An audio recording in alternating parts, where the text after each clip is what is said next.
আছে এংনালু নাই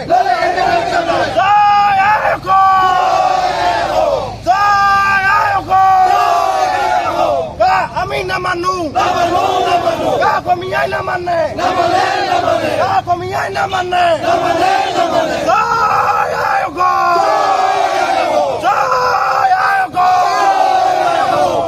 কমিয়াই না মানে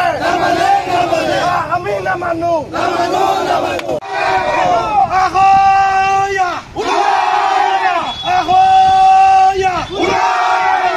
বাতিল কৰিব লাগিব অসমীয়াই কা নামানে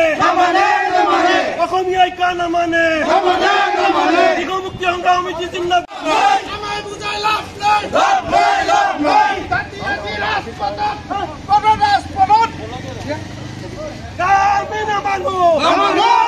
স্পষ্ট কথা অসমীয়া জাতিয়ে কা নামৰ এই আইনখন কোনোদিনে মনা নাছিলে আগতেও মনা নাই এতিয়াও নামানে আৰু ভৱিষ্যতেও নামানে আজি নাৰায়ণপুৰৰ পৰা বিহপুৰীয়াৰ পৰা এই কথাটো স্পষ্টভাৱে কৈ দিব বিচাৰিছো কৃষক মুক্তি সংগ্ৰাম সমিতি ছাত্ৰ মুক্তি সংগ্ৰাম সমিতি সচেতন যুৱ উন্নয়ন মঞ্চ ৰাইজৰ ঐক্যবদ্ধ সংগ্ৰাম তথা বীৰ লাচিত সেনাই আমি কৈ দিব বিচাৰিছো অসমীয়া জাতিৰ এক স্বাভিমানী জাতি অসমীয়া জাতিয়ে কেতিয়াও বিদেশীৰ বোজা নলয়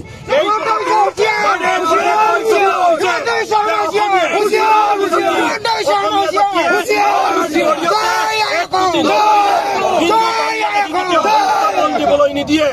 1,90,00,000 অবৈধ হিন্দু বাংলা ৰাখি বোজা অসমে কেতিয়াও বোজা নলয় আগতে যি লৈছিল ককাই ভাই দৰে লৈছিল 1971 চনৰ 25 মাৰ্চৰ ভিতৰত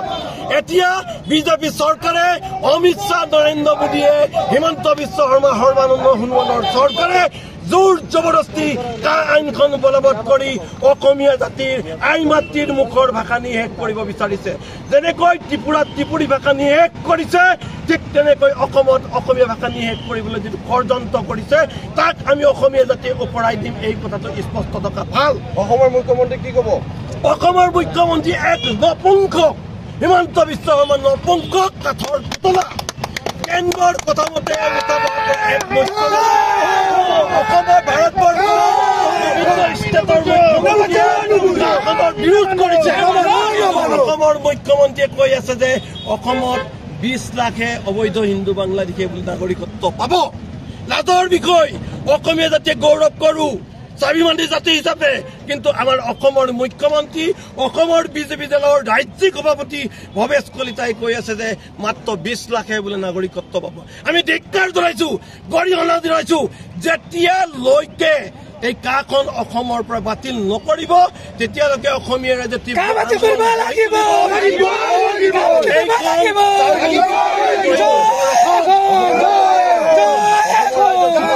অসমৰ ৰাইজক এটাই কাটৰ অনুৰোধ যে এই কলা আইনখনৰ বিৰুদ্ধে আপোনালোকে ৰাজপথলৈ আহক যেনেকৈ 19ত ৰাজপথ কপাই দিছিল 19ত স্বতঃস্ফূৰ্তভাৱে ৰাইজ ওলাই আহি ৰাজপথ কপাইছিল ঠিক তেনেকৈ এই আইনখন যিহেতু বলবৎ কৰিলে এই আইনখনৰ বিৰুদ্ধে মাত মাতিবৰ কাৰণে অসমৰ ৰাইজক কাটৰে আহ্বান জনাইছো যে সকলো ওলাই আহক ঐক্যবদ্ধভাৱে এই সংগ্ৰাম আৰম্ভ কৰো আৰু কা নামৰ এই কলা আইনখন আমি উপহাই দিওঁ 2019 চনত কাৰ বিৰুদ্ধে যেনেকৈ জনতা ওলাই আহিছে কিন্তু এইবাৰ দেখা গৈছে যে কাৰ বিৰুদ্ধে তেনেকৈ জনগণ ওলাই অহা নাই আপোনালোকৰ বীৰ লাচিত সেনাই জনতাক ঐক্যবদ্ধ কৰাত ক'ৰবাত বিফল হৈছে নেকি বা অসমৰ সংগঠনবিলাকে ক'ৰবাত বিফল হৈছে নেকি জনতাক ওলাই অনাত নে সজাগতা হোৱাত নে কি কাৰণে হৈছে বুলি ভাবে গোটেই বিষয়টো সামগ্ৰিকভাৱে গোটেই বিষয়টো নহয় আচলতে চাওক বীৰ লাচিত সেনা অসমে বিভিন্ন ঠাইত বিভিন্ন ধৰণে ৰাজপথ কপাইছে কেৱল কোনোবা সংগঠনৰ দৰে কোনোবা বেলেগ সংগঠনৰ দৰে অন্বেষণ কৰি ধৰ্মঘট কৰি বীৰ লাচিত সেনা অসম তাতে সীমাবদ্ধ থকা নাই আৰু যিটো আপুনি কৈছে যে 2019 চনৰ দৰে ৰাইজ ওলাই অহা নাই আচলতে 2019 চনত যিদৰে ওলাই আহিছিলে অসমৰ প্ৰত্যেকখন ঘৰৰ ৰাইজ খিলঞ্জীয়া ৰাইজ ওলাই আহিছিলে ৰাজপথলৈ আৰু ৰাজপথ কপি উঠিছিলে অসমৰ শাসক পক্ষৰ বৰঘৰ কপি উঠিছিলে কিন্তু এই যে কিছুমান বুঢ়া ছাত্ৰ নেতাৰ এটা দলে নাম নকওঁ কিন্তু 16 কোটি টকা লৈ 1.5 কোটি টকা লৈ যি ৰাইজক টুপি পিন্ধালে গতিকে সেই টুপি পিন্ধি ৰাইজ আচলতে এতিয়া ক্ষোভত তেখেতলোকে আছে গতিকে তেখেতলোকে সহজে বৰ্তমান সময়ত যি আন্দোলন এই আন্দোলনবিলাকক বিশ্বাসত ল'ব পৰা নাই আৰু এটা কথা স্পষ্ট ৰাইজক ইয়াৰ পৰা অনুৰোধ জনাইছোঁ যে বীৰ লাচিত সেনা অসমে অন্ততঃ এনেকুৱা ধৰণৰ কৰ্মকাৰ্যৰ পৰা বিৰত আছে আৰু বীৰ লাচিত সেনা অসমে এক অন্য পথেৰে যাত্ৰা কৰিছে আৰু বীৰ লাচিত সেনা অসমক ৰাইজে বিশ্বাসত ল'ব পাৰিব আৰু ৰাইজ অনাগত দিনত ওলাই আহিব ৰাইজৰ লগত কথা বতৰা বীৰ লাচিত সেনা অসমৰ প্ৰত্যেকজন সৈনিকে পাতিছে আৰু ৰাইজে ওলাই আহিব আৰু যিদিনাখন ওলাই আহিব ৰাইজে যিদিনা ওলাই আহিব সেইদিনা কিন্তু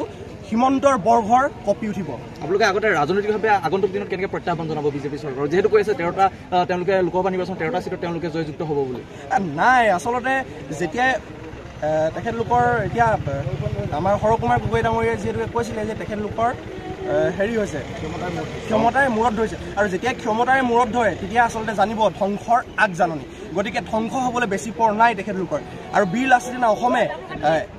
বিভিন্ন প্ৰকাৰে যেতিয়া নোৱাৰিব তেতিয়া কিন্তু তেখেতলোকক আৰু এটা আমি ৰণকৌশল হাতত লৈছোঁ যিটোৰ জৰিয়তে বিজেপি চৰকাৰত ৰাজনৈতিকভাৱে উৎখাত কৰা হ'ব আৰু সেই তেতিয়াই কিন্তু তেখেতলোকৰ এই যিটো তেখেতলোকে চৰিত্ৰ যিটো তেখেতলোকে অসমীয়া ৰাইজৰ মূৰত টুপি পিন্ধা থাকে সেই টুপি তেখেতলোকৰ নিজৰ মূৰত পিন্ধিব লাগিব